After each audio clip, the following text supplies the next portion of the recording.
44. The number of presidents the United States has had. One in particular is my favorite, and he goes by the name of George Washington.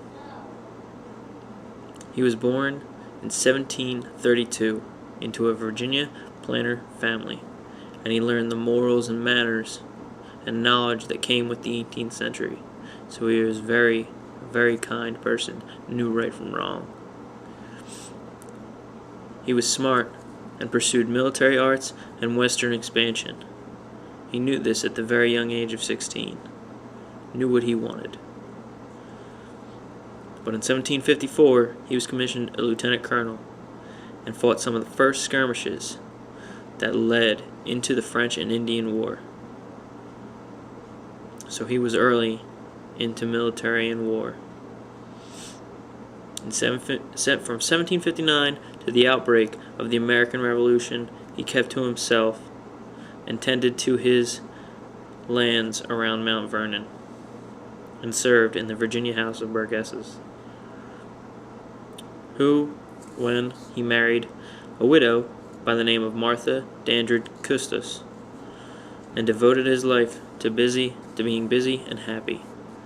He wanted the American dream. And he was a normal citizen as everyone, because he felt exploited by British merchants and hampered by British regulations. So he knew what it felt like to be oppressed by the government or by an opposing country. And he felt just as every other citizen did back in the 18th century. But at the time of the Second Continental Congress in Philadelphia in May 1775, he was elected Commander-in-Chief of the Continental Army, a very prestigious honor at that time.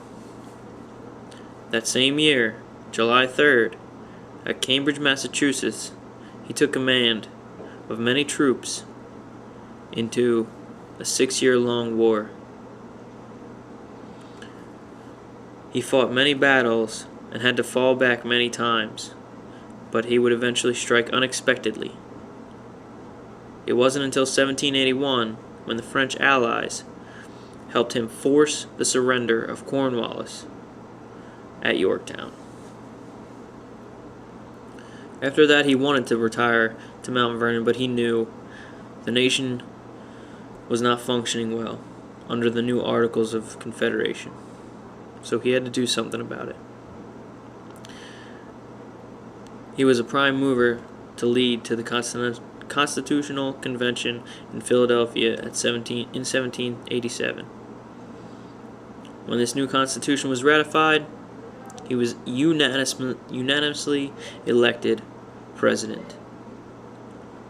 From what I've been told and what I have learned over years, he did not desire to be president at that time.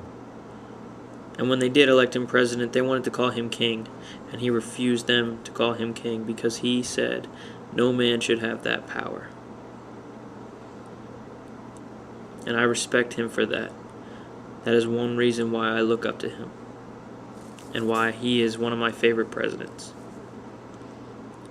He did not infringe upon the policy-making powers that he felt the Constitution gave Congress. But foreign policy was a presidential concern, and he had to do something about it.